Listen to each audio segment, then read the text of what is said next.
Hello दोस्तों, आज जो कहानी सुनाने वाले हैं वो कहानी है गर्भवती औरत और बाल। सबसे पहले आप हमारे चैनल को सब्सक्राइब करके बेल आइकन भी दबा देना। बहुत समय पहले की बात है, किसी बस्ती में राहुल अपनी पत्नी सीमा, 2 बेटी और अपनी बूढ़ी माँ के साथ रहती थी। राहुल एक ठेले का दुकान चलाता था। वो उस दुकान में बहुत अच्छा खाना बना के बेचता था। उससे जो पैसे मिलता था उसी से अपना और अपना पूरा परिवार का गुजारा करता था। ऐसे ही दिन जा रहे थे।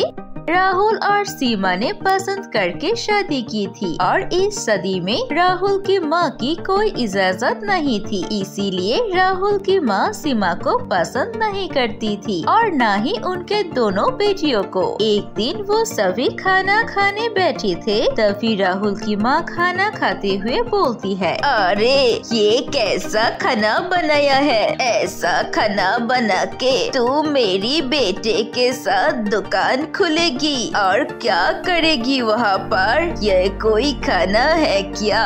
ये कैसे खा सकते हैं? इसमें नमक तो नहीं है। माँ, आप ऐसे क्यों बोल रहे हो? खाना तो बहुत अच्छा बना है और आपने ही तो कहा था कि नमक कम देकर खाना बनाने के लिए, वैसे ही तो बनाया है। चुपचाप खा लीजिए ना माँ।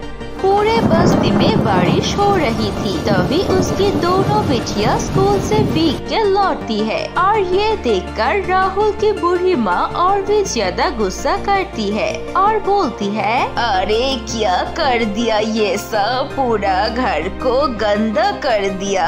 ऐसे ही भीगे आई है। मुझे तो तेरी ये पत्नी पसंद नहीं है बिल्कुल भी, और ये दोनों लड़की भी नहीं पसंद। मैंने कहा था कि एक लड़का पैदा कर दे, लेकिन नहीं, इन महारानी को तो 2 लड़की पैदा करनी है। राहुल को ये सब सुनकर बुरा लगता है कि उसकी माँ उसके ही सामने उसके दोनों बेटी को ऐसा डांट रही है और फिर वो गुस्सा होकर घर से चला जाता है। और जाने के बाद उसे पूरे बस्ती में बहुत बड़ी बांध आती है। चारों तरफ से पानी ही पानी होता है। वो सभी लोग बिस्तर के ऊपर उठ के बैठ जाते हैं। राहुल भी घर आने की कोशिश करता है, तभी उसके पैर एक पत्थर में फंस जाता है और वो वहाँ पर ही गिर जाता है और उसकी वहाँ पर मृत्यु हो जाती है पानी की वजह से। दूसरी तरफ घर में सब राहुल की चिंता करते हैं, लेकिन बांध की वजह से कोई बाहर भी नहीं जा सकते। बारिश खत्म होने के बाद चारों तरफ पानी भी कम हो जाती है और सभी लोग वो राहुल की लाश को देखते हैं और कुछ लोग आकर राहुल की पत्नी सीमा को ये बात बताती है। घर वाले ये सुनने के बाद दौड़ के राहुल के लाश के पास आती है और वो सभी लोग रोने लगते हैं। ये क्या हो गया?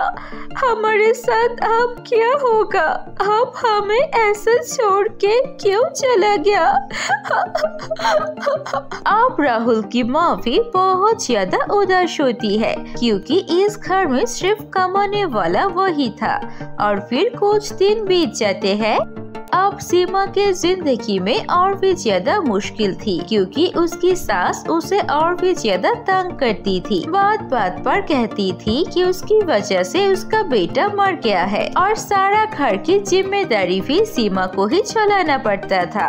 और राहुल की जो ठेले थी, वो ठेला को सीमा चलाती है। बहुत ही मेहनत का काम करती है। एक दिन सीमा अपने ठेले पर काम कर रही थी, तभी वहाँ पर उसके पड़ोसी सरला आती है और बोलती है, अरे सीमा, तुम इतनी मेहनत करती हो, अब तो बहुत देर हो चुकी है, चलो घर चले जाओ।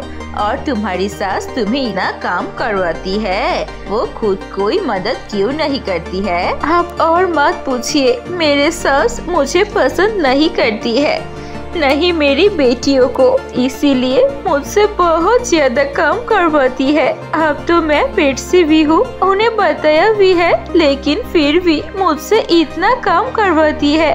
मैं उनको कुछ नहीं कहती, आखिर है तो मेरी सास ही है। कोई बात नहीं, मैं थोड़ा जल्दी काम खत्म करके तुम्हारे काम में मदद करूँगी। आपका बहुत बहुत शुक्रिया सरला दीदी। ठीक है, अब मैं चलती हूँ। आज आसमान कुछ ठीक नहीं है, लगता है बहुत तेज की बारिश होगी। अगर बारिश होगी तो फिर से हमारी बस्ती में सब कुछ डूब जाएगा, बहुत तेज बाढ़ आ सकती है। ऐसा कहकर सरला वहाँ से चली जाती है और सीमा अपनी बड़ी बेटी के साथ कुछ बड़ी बड़ी पतीला लेकर घर चली जाती है। घर जाने के बाद वो तीनों ही बिस्तर के ऊपर उठ जाते हैं, क्योंकि तब तक बहुत तेज बारिश शुरू हो जाती है और उनका घर और पूरा बस्ती डूबने लगता है। हे भगवान, तू मेरी और कितनी परीक्षा लेगा। पहले ही इस बात में मेरे पति को मुझसे छीन लिया, अब क्या मैं इस दोनों बच्चे के साथ जिंदा नहीं रह सकती। मेरे लिए कोई फरिश्ता भेज भगवान। पता नहीं मेरे सास अभी कहाँ पर है। सीमा की सास एक पेड़ के ऊपर बैठा हुआ था।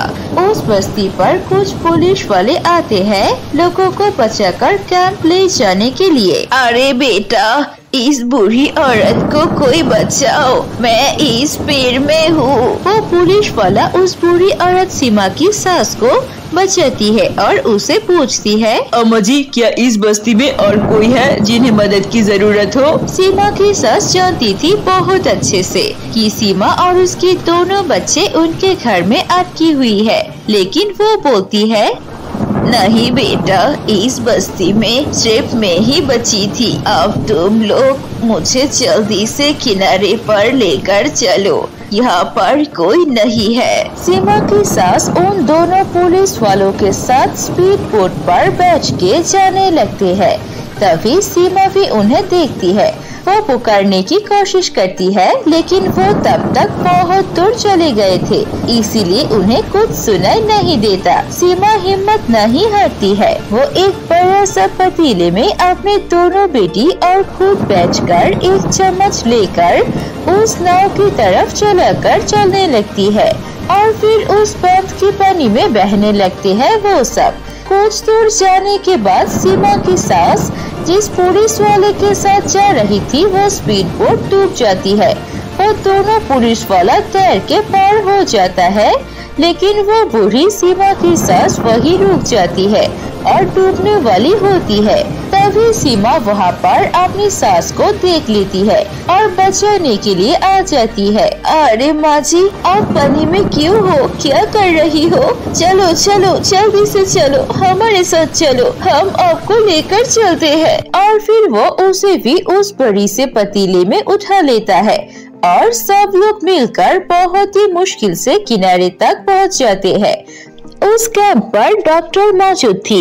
डॉक्टर सबका चेकअप करती है और सभी लोग ठीक थे। और फिर सीमा की सास को अपने किए पर शर्मिंदगी होती है।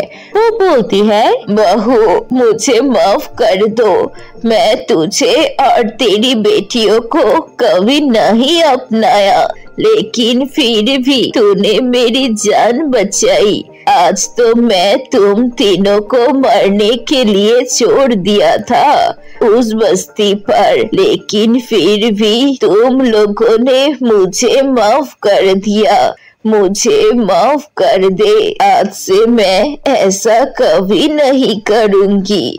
मैं तुम सबको अपनी बहू और पति के तरह ही रखूंगी। सीमा अपने सास को माफ कर देती है। कुछ दिन बाद वो सब अपने बस्ती में फिर से वापस आ जाता है और वो सभी उस बस्ती में रहने चले जाते हैं। और फिर कुछ महीने के बाद सीमा एक छोटे से लड़के के जन्म देते हैं और वो सभी खुशी खुशी रहने लगते हैं। दोस्तों, कैसी लगी आपको हमारी ये कहानी? कहानी अच्छी लगी है तो इसे लाइक कीजिए, कमेंट करके हमें बताइए आपको कहानी कैसी लगी और अपने दोस्तों के साथ भी शेयर कीजिए ये कहानी। अगर ऐसी और कहानी देखनी है तो प्लीज सब्सक्राइब कीजिए हमारे चैनल पर।